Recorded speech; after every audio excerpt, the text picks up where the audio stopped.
यह है योशिनो, एक शांत दिमाग वाला लड़का जिसने कभी अपनी जिंदगी में कोई झंझट नहीं चाहती थी। और क्योंकि उसने कभी वापस नहीं लड़ा, सब उससे कमजोर और डरपोक समझते थे। लेकिन उस अकेले दुनिया में भी उसके पास डू लॉक द जो उससे जिंदा फील कराते थे। उसका सबसे अच्छा दोस्त माहिरो और माहिरो की छोटी बहन अयाका। मगर एक रात योशिनो की शांतिपूर्ण जिंदगी बिल्कुल टूट जाती है जब अयाका को उसके अपने घर के अंदर बुरी तरह से मार दिया जाता है। पुलिस आईसी एक सीधा साधा डकैती का मामला कहती है। असली कातिल बिना कोई निशानी छोड़े गायब हो जाता है और माहिरो इतना टूट जाता है कि वो सिर्फ एक चीज दिल में लेकर गायब हो जाता है, बदला। योशिनो सोचता है कि उसने दोनों को हमेशा के लिए खो दिया।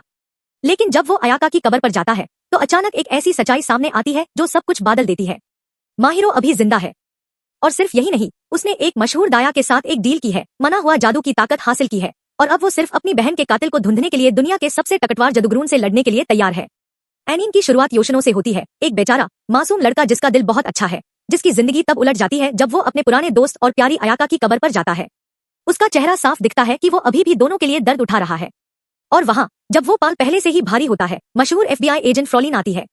कहानी की बिल्कुल शुरुआत से ही एफबीआई आ जाती है, तो ये साफ है कि ये मामला ज्यादा देर तक नॉर्मल नहीं रहेगा। फ्रॉलिन उससे सवाल करना शुरू करती है और उससे कहती है कि वो उससे अपने प्यारे दोस्त माहिरो और उसकी बहन अयाका के बारे में बताए, क्योंकि पहले तीनों बहुत करीब थे। योशिनो उससे बताता है कि जब से अयाका की मौत हुई, माहिरो गायब हो गया। और जिस ताजी खबर उसने सुनी थी उसके मुताबिक माहिरो को कोनोहा मिडिल स्कूल के किसी बदमाश ने मार दिया था।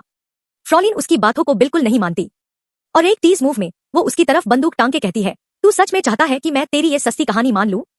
ठीक से बात कर पहले, वरना ये गोली तेरे सर में घुस जाएगी। योशिनो दार जाता है और कहता है, शांत रहो।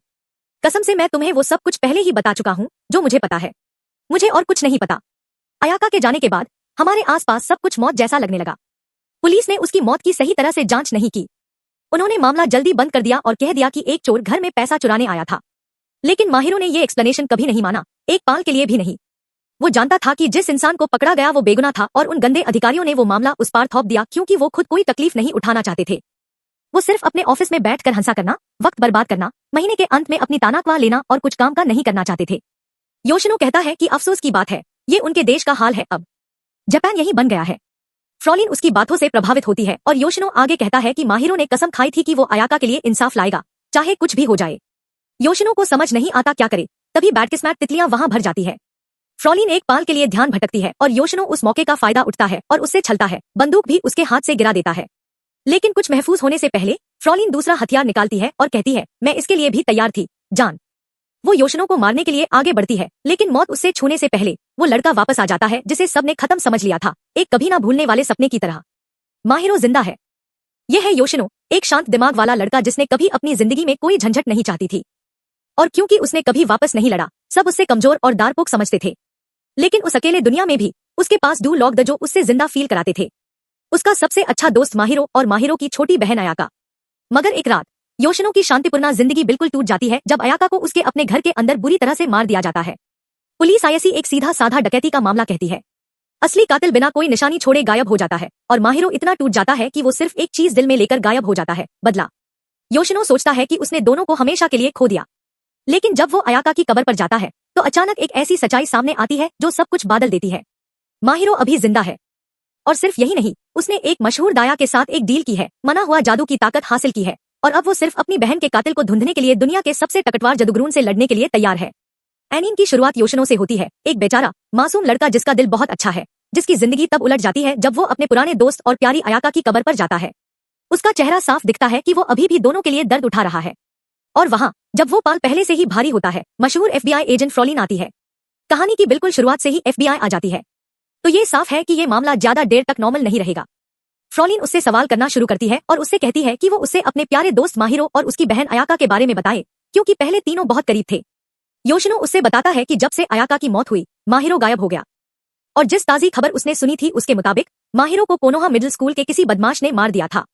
फ्रॉलिन उसकी बातों को बिल्कुल नहीं मानती और एक तेज मूव में वो उसकी तरफ बंदूक टांग के कहती है, तू सच में चाहता है कि मैं तेरी ये सस्ती कहानी मान लूं?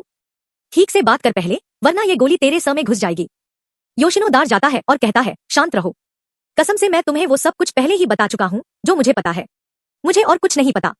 अयाका के जाने के बाद हमारे आसपास सब कुछ मौत जैसा लगने लगा। पुलिस ने उसकी मौत की सही तरह से जांच नहीं की।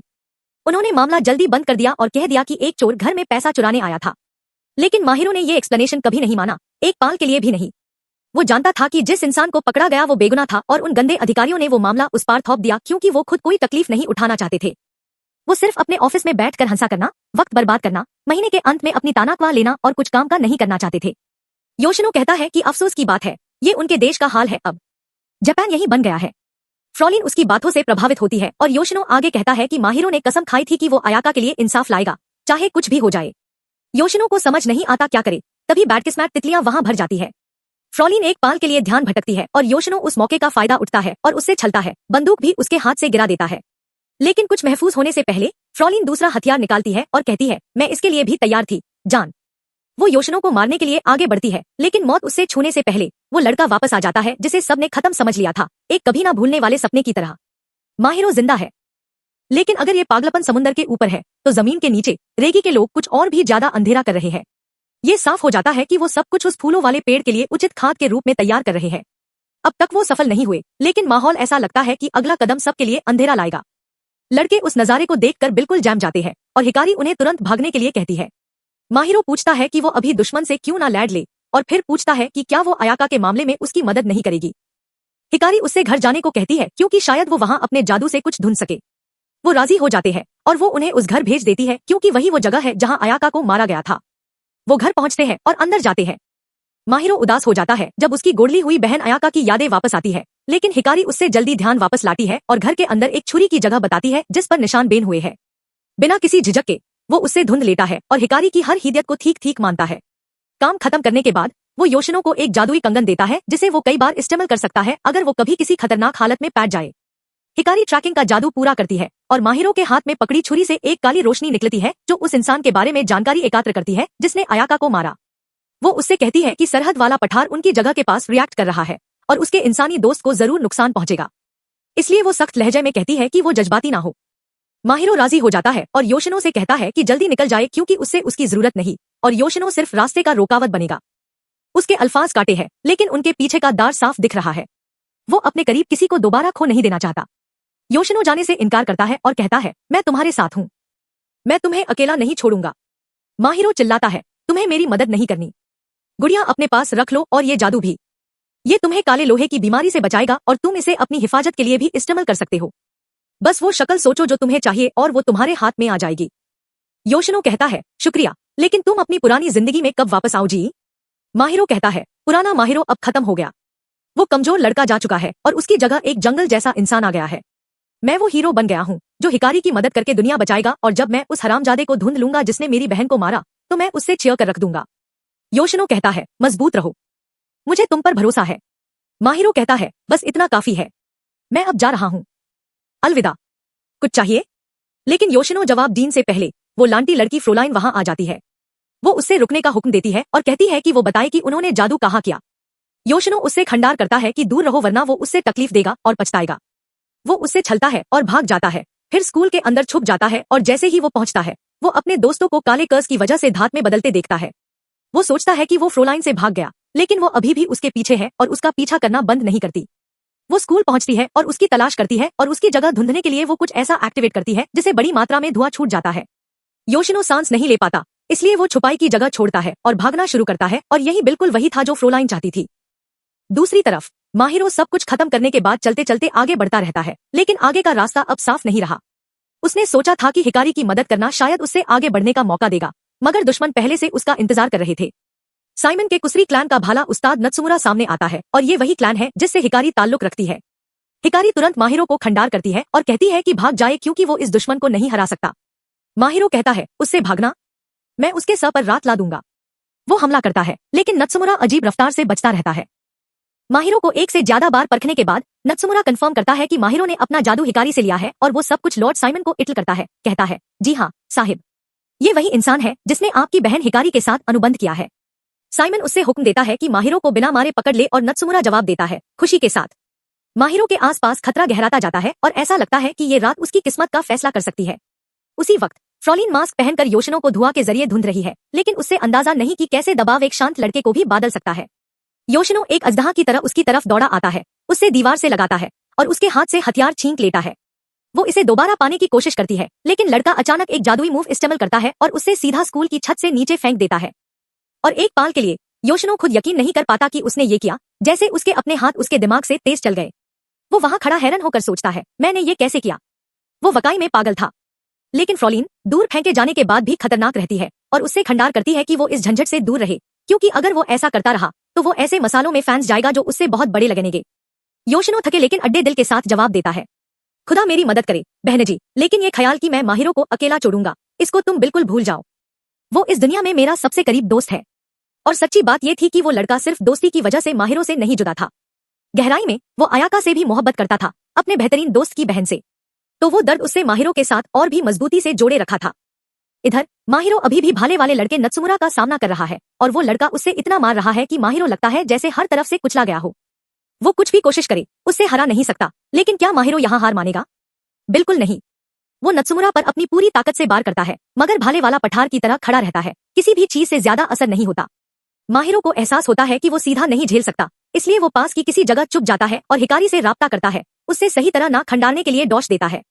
वो उससे कहता है, ये बंदा बहुत ज्यादा ताकतवर है, मैं उसके खिलाफ कुछ नहीं कर सकता। हिकारी उससे डांटती है और कहती है, मैंने तुझे पहले ही कह दिया था कि उससे मत लाड़, पगले अंधे। च्यून क्यों नहीं सुना? च्यून क्या उम्मीद की थी? वो एक असली जादूगर है, तेरे जैसा नहीं। तेरे पास सिर्फ सीधे सीधे तवीज है जो तुझे जादू उधार लेने देते हैं। माहिरो मानता है कि वो ऐसी कमजोरी और बेबासी महसूस कर रहा है जैसे पहले कभी नहीं की, और वो नहीं जानता कि ऐसे जबरदस्त दैत्य से कैसे निपटा जाए। वो थकान से भूखा भी हो जाता है और तभी योशिनो पहुंचता है और उससे खाना देता है, कहता है कि जल्दी खाओ ताकि वो निकल सके पहले कि वो लांटी भाले वाला उन्हें ढूंढ ले। नत्सुमुरा दारा असल उस इलाका में माहिरो को हर जगह ढूंढ रहा होता है, लेकिन पहले वो उससे ढूंढ नहीं पाता और लगभग हार मानता है। फिर योशिनो की एक छोटी सी गलती की वजह से वो उनकी जगह भान पा जाता है। योशिनो घबरा जाता है और पूछता है कि अब क्या करें, लेकिन घबराने की जगह वो अपनी जादुई सलाहियत इस्तेमाल करता है और फौरन दोनों को एक इमारत की छत पर पहुंचा देता है। नत्सुमुरा उनका निशाना खो देता है और एक बार योशिनो की चाल काम आ जाती है और दिन भाग जाता है। उसके बाद योशिनो माहिरो के वो जख्म साफ करता है जो लड़ाई में लगे थे और राहत की सांस लेते हुए कहता है कि शुक्र है वो उससे भाग गए, लेकिन माहिरो अभी भी संतुष्ट नहीं। वो जीत करता है कि भाले वाले लड़के को हारना ही होगा, चाहे कुछ भी हो, और कहता है, मैं वापस जाके ये लड़ाई अभी खत्म करता हूँ। मैं ऐसा इंसान नहीं हूँ जो इतनी जिल्लत सहेगा और छुप बैठेगा।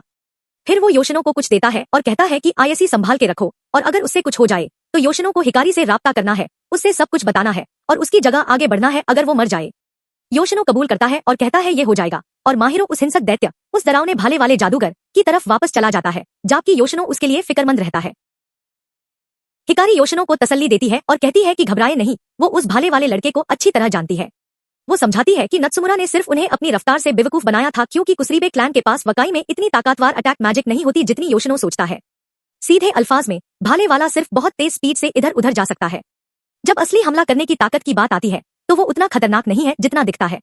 योशिनो पूछता है कि क्या कोई तारिका है जिसे वो माहिरों की मदद कर सके, और हिकारी समझाती है कि कुसरीबे क्लैन एक पेड़ से जादू इस्तेमाल करता है जिसे ट्री ऑफ जेनेसिस कहते हैं, और ये पेड़ बेसिकली क्लैन का मालिक और ताकत का जरिया है। योशिनो समझ जाता है उसका मतलब और फौरन उसकी हिदायतों पर अमल करने के लिए भाग जाता है, चाहे शहर खतरे से भरा हो और लोगों की तरफ देखता हो जो काले लोहे की बीमारी की वजह से धात में बादल रहे हैं। वो बहुत मुश्किल से आगे बढ़ता है, लेकिन वो आगे बढ़ता रहता है क्योंकि उससे हिकारी का प्लान बिल्कुल सही से पूरा करना है। वो महफूज रास्ता ढूंढता है और उसी वक्त माहिरो भाले वाले लड़के पर अपनी पूरी ताकत से वार करता है, लेकिन अफसोस कुछ काम नहीं आता। नत्सुमुरा के जादुई भाले का हर बार डरावने स्पीड से आता है और माहिरो अपने जिस्म को हार मानते हुए पाता है, इसलिए वो जल्दी भाग जाता है और फिर चुप जाता है।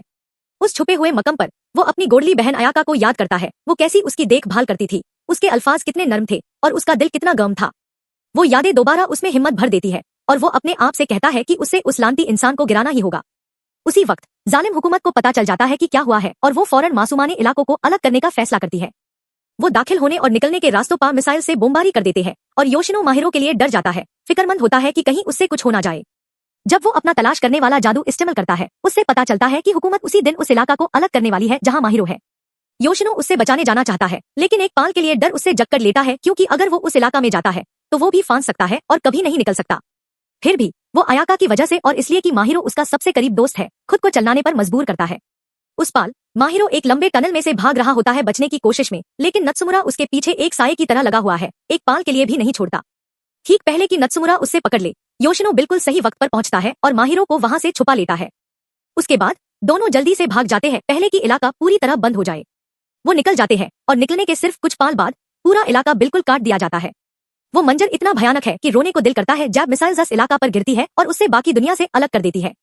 अब चाहे कुछ लोग अंदर अभी तक धात में नहीं बढ़े, वो वैसे भी मर जाएंगे क्योंकि हाकिमान ने ये कर दिया। क्या ही जालिम दुनिया है। माहिरो जो कुछ हुआ उस पर डांग रह जाता है और कहता है कि अगर हाल यही है तो हुकूमतें साइमन के क्लैन से अलग नहीं, क्योंकि दोनों तरफ आम लोगों को तकलीफ देते हैं और उनकी जिंदगी की कोई कद्र नहीं। योशिनो समझाता है कि हुकूमत ये इलाकों में रफ्ता काट कर ये करना चाह रही है ताकि लोग नई बीमारी के बारे में ना जान सके। लेकिन असली सवाल ये है कि वो दुनिया से ये कब तक छुपाएंगे? वो कब तक जानवरों की तरह सिर्फ अपने फेट के बारे में सोचते रहेंगे? योशिनो डीपली असर खाता है जब वो माहिरो को बताता है कि उसने अपना जादू इस्तेमाल किया ताकि मिसाइल से पूरा इलाका उड़ते पहले सही वक्त पर पहुंच सके। माहिरो उसका शुक्रिया अदा करता है और कहता है कि वो सच में होशियार है और उसने उसकी जिंदगी बचा ली। फिर वो जोड़ता है कि योशिनो उसके लिए सिर्फ दोस्त जैसा नहीं, वो भाई जैसा है। उसी वक्त भाले वाला लड़का लॉर्ड साइमन से राब्ता करता है और अपनी नाकामयाबी के लिए माफी मांगता है। कहता है कि वो माहिरो को नहीं पकड़ सका और वो आखिरी पाल में उससे भाग गया। साइमन उससे कहता है कि कोई बात नहीं, क्योंकि वो उनका पीछा करते रहेंगे चाहे कुछ भी हो जाए, और सबसे जरूरी बात यह है कि ये पता लगाया जाए कि हिकारी ने उनसे राब्ता कैसे किया जबकि वो एक अलग टापू पा बैन है जो इंसानी आंखों से बहुत दूर है। भाले वाला राजी होता है लेकिन याद दिलाता है कि हिकारी को मत भुलाओ क्योंकि वो उनके दरमियान लगभग सबसे ज्यादा होशियार है। उनकी बात वहां खत्म हो जाती है और तब तक लड़के एक लंबी और तकलीफ देह सफर के बाद एक सुनसान जगह पर पहुंच गए होते हैं। योशिनो कहता है कि काफी अरसा हो गया जब वो अपने स्कूल के दिन वापस ऐसी सुनसान जगहों पर जाते थे और माहिरो राजी होता है। पता चलता है कि ये बदमाश अपने स्कूल के दिनों में हर गुरुवार को स्कूल के बाद अपनी गर्लफ्रेंड्स के साथ ऐसी जगहों पर आते थे। हालांकि इस बात में ज्यादा गहराई में जाने की जरूरत नहीं। कुछ वक्त बाद वो तितलियां दिखते हैं जो दुश्मन और बीमारी से जुड़ी है। इसलिए योशिनो आसपास के लोगों को खंडार करने जाता है कि वो जगह फौरन छोड़ दे, क्योंकि अगर वो रुके तो लनत उन्हें छू लेगी और वो धात में बादल जाएंगे। बिल्कुल नेचुरली लोग उसकी बात नहीं मानते। वो सोचते हैं कि वो सिर्फ बातें बना रहा है और कुछ भी सुनना नहीं चाहते। वो इन्हें भीखता रहता है लेकिन वो उसे पागल कहते हैं और कहते हैं कि वो अपनी ही ख्याल में खोए हुआ है। माहिरो उससे कहता है कि ये साफ ज़हर था कि ऐसा ही होगा, क्योंकि लोग उसकी बात नहीं मानेंगे चाहे वो सच्ची ही कह रहा हो।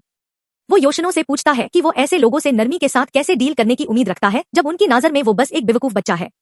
योशिनो आखिरकार मान लेता है कि माहिरो ठीक था। फिर एक अजीब इत्तेफाक से बारिश शुरू हो जाती है और जो मौसम बहुत गर्म था वो अचानक बहुत ठंडा हो जाता है। बादल एक बहते दरिया की तरह बरसने लगते हैं और लड़के पास में एक पुरानी इमारत देखते हैं।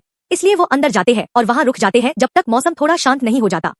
क्योंकि अंदर कोई जिंदा इंसान नहीं मिलता, वो ऐसे राह करते हैं जैसे जगह उनकी अपनी हो। लगता है जिस इंसान की वो जगह थी वो भी जा चुका है। अफसोस की बात है।